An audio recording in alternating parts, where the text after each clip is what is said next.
We stand tall, never fall to the rise with wings of Atlanta. We stand tall, never fall to the rise with wings of Atlanta. We stand tall, never fall to the rise with wings of Atlanta.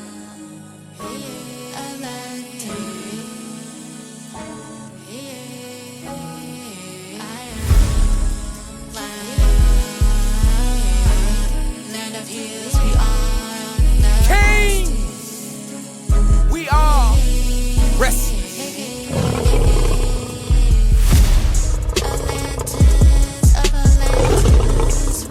For unity of our royalness. We soar like never before. Nichel MOLIAE, mold of divinity. For unity of our royal Nichel MOLIAE, leaders of who we are.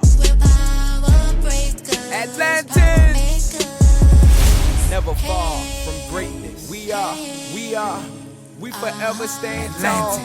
Atlantis. Atlantans, we raise that bar, we raise that. Hey yo, Queen Empress, Nichel MOLIAE. Sustainability gives us. We Stand tall, never fall to the rise with wings of Atlanta. Power makers. Welcome everyone. This is Nichel Anderson, and I'm releasing another clip, that episode that I did about now 2 years ago, pretty much. And it came to me to kind of, well, I always wanted to re-record it in a sense, or re-edit it, that I'm splitting the part. It was talking about jealous people, haters. And what happened was my whole goal was to talk about the characters of Atlantis. And then I kind of went there where in that opening of my statement of my episode, I ended up had to kind of share a journey.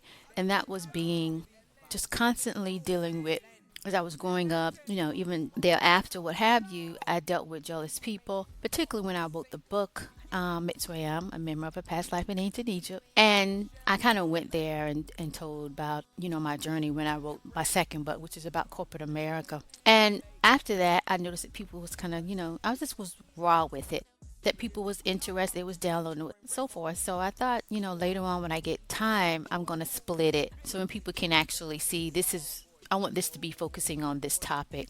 And then the other part of the episode to focus on just Atlantis. So right now, I'm finally able to have time to do that. And this is what this is about. So I'm just doing my opening to it before I just let it play. And I kind of had to move some things around so it can kind of flow, because I'm talking about, the year of my season, which is when I did that, it was season 6. And I just wanted to kind of let that be separate. So this is a separate episode of mainly focus on that, sharing my journey, sharing the challenges, sharing how people can be so mean, even when you're doing your dream and minding your business, and putting a spotlight on that they reap what they sow. I said that with emphasis, but it's true. So this right here is just to kind of separate the two that I did that day. It was on January in 2023. And now I'm just re-releasing it where it's just going to focus on that first part where I just kind of went there and shared a part of my journey, all that I went through, all that I sacrificed, all that I have been giving to the universe. And basically I was like, how the audacity. And you know what? I'm going to talk about it. And that's what I said. So before I get to that, here it is now, about 2 years later. And there's some other things I wanted to talk about jealousy. I grew up in a household with haters. I'm going to let that process. I grew up in a household where jealousy was hidden. Envy was definitely hidden and projected on me because of who I am. And I never did one iota thing. They say here in the United States, iota. I never did anything to deserve that. When you were a child, literally, what could you possibly do when your hands is smaller than a slice of bread? I mean, but I was treated as such. I was ignored. I was abandoned. And I didn't know who I could trust to talk about that. Then on top of that, when you thought you had friends growing up, and they smile in your face, they play in the sand, and the little sand area, sandbox as they call it. And fast forward, they always had a jealousy type energy. So Jesus teaches us that in scripture, that in these days, They will be in your family. They will be close to you. That's what basically what you translate that to. So we fast forward to now. Everything you find out about my name in a sense of my creativity, my writing, my books, the film that I did on WBD Boys, even a short film on MOLIAE, that's all I could get to, not really what I wanted to when I arrived in Atlanta. These episodes, if you go back, Maya Angelou, she became my surrogated mother because I never really had a godly mother. I'm going to put it like that. I never really had a godly father. So I'm being raw with you this year is because I really don't give a. I just care about who I am and who God said, who are you? You're this. And he showed me because without him, I would have, He is the glory. You know, jealousy and envy is a very, very bad thing to the soul. Jealousy and envy is very, very limited of the possibility of who they can be. And if they choose and make choices that they have to pay karma, that's not on me. But yet, when I look back growing up, all that was put on me. All of it. And now, fast forward, I grew up to say, I'm still somebody of worth. And so when I read Maya Angelou books and her quotes and her poems, she became my surrogated mother. She became my surrogated really good friends. I had people so fake that were so jealous of me, a sociopath type thinking, befriended me. And at the same time, they was a hater. Process that. Somebody that you envy so much to wish that you were them, you will pretend to put on a mask to be the person friend and talk about that person behind their back. And all those people that sat there and lapped it up and laughed and then said nothing when they could have told me she's not really your friend. All of those that thought that, well, if they wasn't saying it, but yet you're there drinking that Kool-Aid, drinking those lies. All of that is in the book of deeds. All of it is accountable. You have to be accountable for it. And particularly if no one, in the sense that I never done any the same thing with them. I was so kind and nice. Every single one of them have to agree that I ain't never did nothing that they say, I'm going to throw a stone. No, I ain't never did nothing to them to compare to what they sat there and let that hater say something. Said a lot of things about me. I ain't never did nothing to them to make them feel. I always motivate, encourage people, even though I was growing up in an environment that was shunned on. Any successes, I couldn't talk about that. There was no books allowed. I only read the books that I got my understanding of the histories when I left that household, and I gravitated more to having the freedom to read. So reading is deep for me because that was my escape. That encouraged me. So while I was working and decided to write, I was encouraged to write something that back then it was unheard of to talk about ancient Egypt in the sense of what I was saying. And I did that. That was courageous of me as a woman. That was courageous of me as a person, as a human being that wanted to share. I could have kept it all by myself and did this and did that, but I did not. I did it.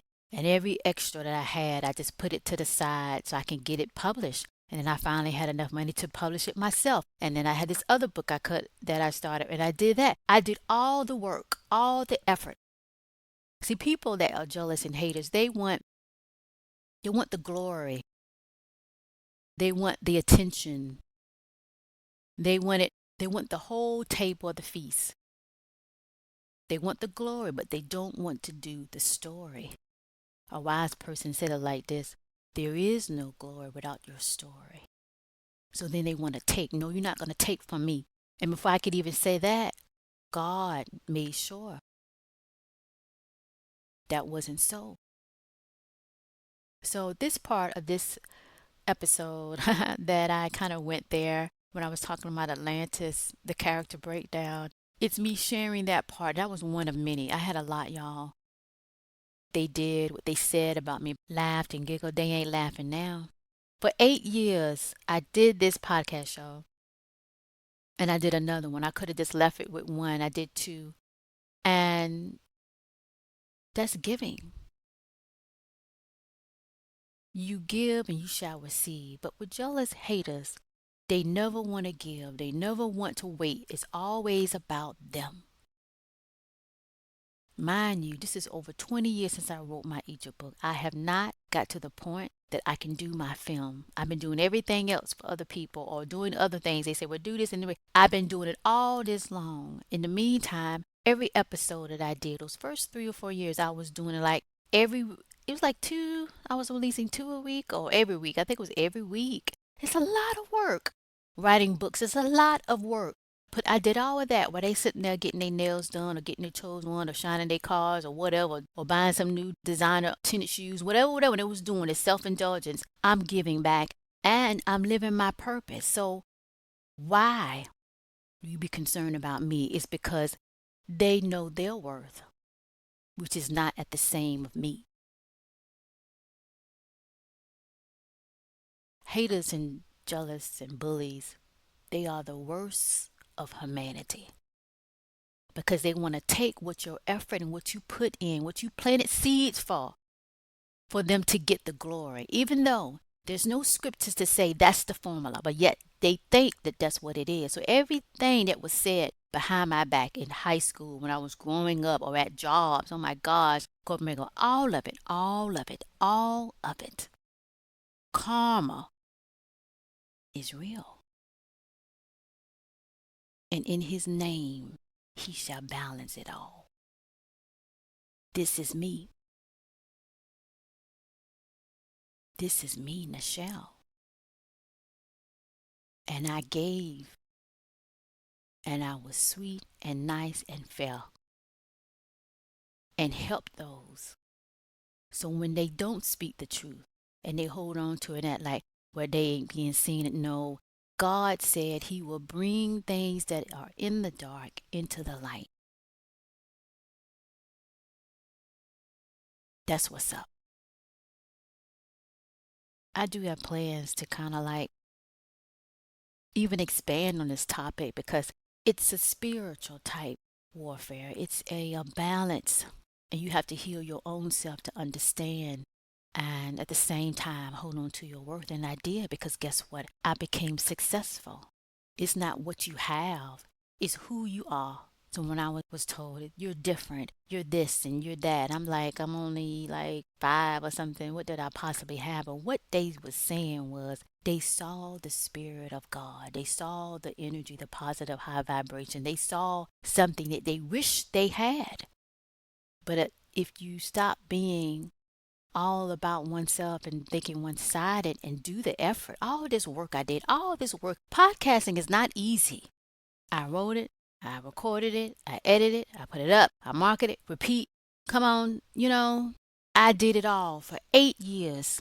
That's just podcasting. I wrote over 100 pages of a book, and waiting. The waiting itself is effort.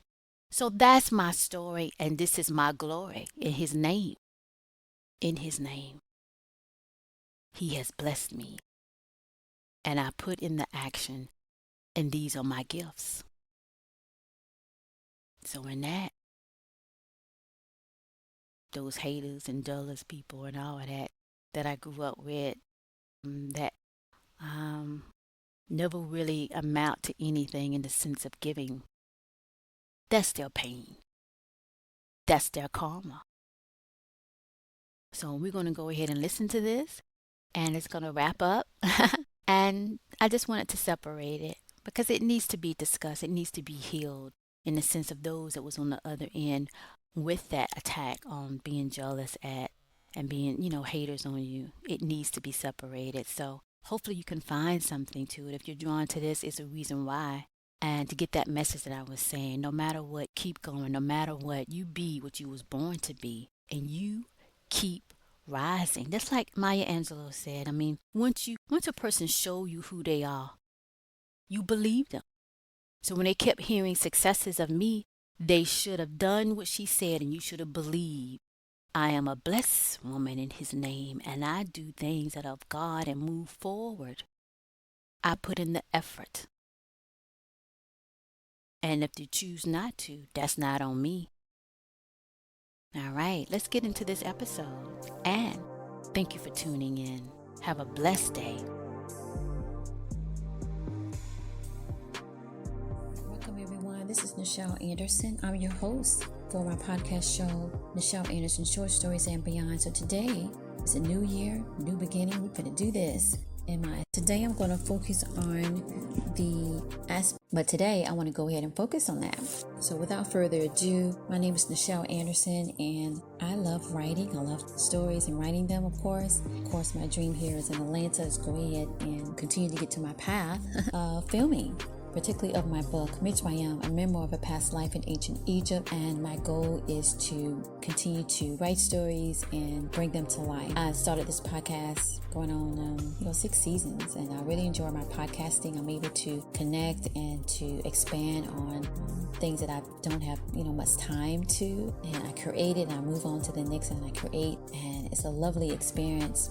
I just love to sometimes when I can take a break and, drink some tea and talk about my writing and what I'm blessed with. So I'm very happy to do that. And today Atlantans came about. It was just in my spirit to kind of focus on that. This podcast is mainly from my book, as I mentioned. If you have purchased my book, please consider to leave a review on Amazon. If you love it, please be positive. There was a hater over there roaming around and wanted to post that offer thing. I need to do a response to that, but I've just been busy and more important things. And I'm going to take this moment to do that before I get into Atlantis. Haters are just people that they refuse to accept someone else's purpose and talent. And when I wrote my book, I sat down after it was all these images, and I talk about it in the book, and I took the courage to say, I'm going to figure this out and I'm just going to write. At that time, I wasn't considered a writer, even though when I was in college, one of my English professors told me that you good. And I did take it serious. I was in the retail and fashion. He's like, no, you need to really, his name was Mr. Wright. And he used to always just be very engaged when I turn in my writing assignments or what have you. Anyway, the journey of that is when those images came through and I'm sharing like a memoir, that was my heart. And I decided another courage moment to keep writing. Because see, fear, when it knows it's your purpose, will take that away. And I remember I decided to get up from that and push through all that fear. I have a separate podcast if you're struggling with fear, the surviving your journey to a success. Do check that out. I talk about that. I have a skit about Mr. Fear and his cohorts and comrades and all of that. But I took the chance to write that book where at that time, talking about black Egyptians or black queens and all of that was a taboo, because you definitely didn't learn it when I was going in school. You just learned about slavery, Martin Luther King, and bam, here you are. And that was that fear that no one would accept it, understand it, or connect with it. And I took the chance and I did it. I found a way I could put it in a book and I put it out there. That took more courage, particularly one when it was over 50 pages, and that fear came up like a storm. And my ancestors just talked to me and said, get up. And I got up. And I went to that, it was a typewriter back then, more so, not this iPad, and I did it. And I typed the remaining of those close to, because you gotta type it in, it's front and back, but for that, it's one sheet of paper when you finish typing it up. And I did that nonstop, and I completed the manuscript in 2 months. That's my journey, that's my purpose, that's my lifetime, that's what I'm sharing. And then you put it out there, and then someone come and review it and don't even they don't like the history, maybe they don't like black history, I don't care. I'm being raw with y'all. And if I read about Italians and their history, I'm going to honor that. I'm going to honor the books that the person took the time. Writing a book is a huge project. It takes your soul and your whole entity. And to write that awful thing on Amazon, and I'm not going to talk about Barnes & Noble. I had wonderful reviews. I was so busy. It took me 3 years to read these reviews of my book after I came to Atlanta. And I was just thrilled that people connected with it and what they wrote. In 2020, for some other reason, I'm getting a side-eye over here, was removed. And I'm just like, what? So that was Barnes & Noble. So yeah, I had several good ones that they took the time and they wrote about my book. And I was when I finally read it, a couple years after that, I was like, I don't know what brought me to it. I guess, it was just in me to kind of check that out. And I was so thoughtful of them to do that. And then I think a year after that or whatever, then I saw something with someone wrote awful. If you can have a review and you maybe just didn't connect with it, but you don't try to tear someone down and to mock the characters, what I felt that came through channeling and being a medium of that, doesn't give the person the right to say beyond that, I just didn't connect with it. You say that this wasn't for me, maybe someone else, and you'll move on. And pretty much as the old saying is, if you can't say something nice, you don't say nothing at all. So when you have people that say that about your talent and about your blessing and what you're good at, what you're great at, and they tear it down to say, this is not this is not that. Yeah, then you turn around, they're sitting there stuffing their face with it and enjoying all the goodness that you put out there, but they can't say it to your face. And to post something like that is so wrong. But we all reap what we sow. We all reap what we sow. And I know it's a calling. I know it's a purpose. Before I published that book, Mitzrayim, a memoir of a past life in ancient Egypt, this is the first time I'm even discussing this, y'all. So I'm going to go with it before I get into my conversation. Y'all got to deal with this. My Corporate America, Surviving Your Journey Towards Success. That came to me because working in Corporate America after college, I'm like, oh my gosh, they don't even teach this in college. This is crazy. And you know what? I want to help somebody and, help people. Help definitely people coming out of college like I was. And I wrote that book. And I remember I've seen this person on television, and she's supposed to be this and that, HR. So I sent my book. Do you know that lady when I called just to check on it? I was like, I would just like to check on my book to see if you enjoyed it. And I was about, that she screamed at me like she was talking to somebody that, I don't know, whatever, that it was the awful book she ever read in her life. How could you do this? You don't know what you're talking about. And I'm listening to, she's on television. She's a television personality. The television station calls her in to talk about HR and everything. And I sent my book for a review. That's what they say to do. You're young, you're 20s, you're doing what you're supposed to do. And you're by that time, I already had the manuscript of Mitzrayim. I just didn't publish it yet. I was trying to find a publisher.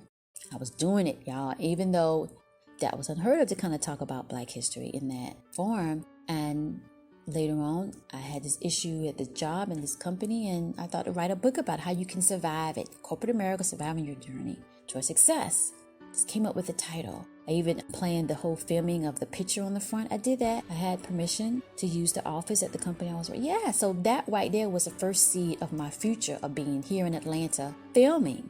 Of course, that little side journal of doing a stage play, but nevertheless, she's screaming on the phone. And based on my childhood, and you can check my other podcast where I talk about my story a bit, I'm so used to that jealousy abuse because I experienced it as a child. And so I just sat there and let her go off. And then when she finally finished screaming at me, it was just so unprofessional. I could have called the station manager and say, "This is your expert?" But what that was jealousy. What that was envy. What that was dumb energy. Check my other podcast. I talk about dumb energy, the same thing as bullying energy. And what that was disrespect. And it showed me that people that you see on television or what they say they're expert are or whatever that, if they have that energy, guess what? They're not saying you nothing, they're just selling you a pipe dream. And to do that to a person that took the chance and wrote a second book, and really it's to help. If you ever do read my book, Corporate America, Surviving Your Journey Towards Success, you can read it. I'm there to help. And to do that and throw all those temper tantrums and all of that is nothing but the enemy. So I said, you know what? At that time, fast forward, I get to Atlanta.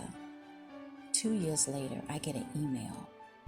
It's from Essence magazine about that book. Hallelujah. Thank you, Jesus. It was meant to be. And I'm featured in the magazine, and I was in high school. I say a couple years before that episode on the phone with somebody that should have the dignity to say, let me go ahead and check this and let me pray to God or whatever. No, she came out screaming with all of that envy and jealousy of insanity. When she could have just said, you know what, I really don't think the book is for us, or I think you missed this or whatever, but good for you for doing it. And then we could have ended that call. No, she had to scream her inferiority. Fast forward from that, it's about 2000, it's about like 2 years after I got here, I believe, and they want to feature my book. Can I get a clap on that? I did that. I had the courage. I didn't let that lady put me down to make feel I was inferior. I was superior than her because I'm the calm one, and I created a book that can help people. So with that, fast forward, I got that blessing that it was meant to be. And I was in a magazine. I was in high school. Loved that magazine, you know? And here I am, my name and my book. And I'm on the front cover with 3 other people I shared, a couple other people I shared on the cover. And we're in the magazine. Are you kidding me? You're doggone right. So when you fast forward to this comment on Amazon about my Mitzrayim book, guess what? I would say bring it, but I just say, you know what? Live in your own misery, because I'm going to keep going, and I love what I do, and I am talented. Multi-talented. And Princess Armenia had a message, and I called it. When I explained it is of me to share with you, I meant it. And that's what this journey is. So enough of that. I had to get that out, and we're going to move forward. But that was for somebody that's listening in and might be going the same thing. Guess what? You keep going, and you are the success. You are talented. And no matter who doesn't appreciate it, who cares? Because guess what? It's going to manifest, and it's going to show to everybody. I think it's in scripture somewhere that God will present a buffet among your enemies, and you're going to have it all. You hear me? All right, so we're going to get into this. That just came. I didn't plan it. It just happened. It seemed like I needed to address it, and I did. That's my response to that ignorant remark. So if you love my book, help a sister out, go ahead, tell somebody else to post a positive review of my book once they read it, and they're going to get something from it. That's what those other people that their reviews was deleted was saying. It's a giving energy.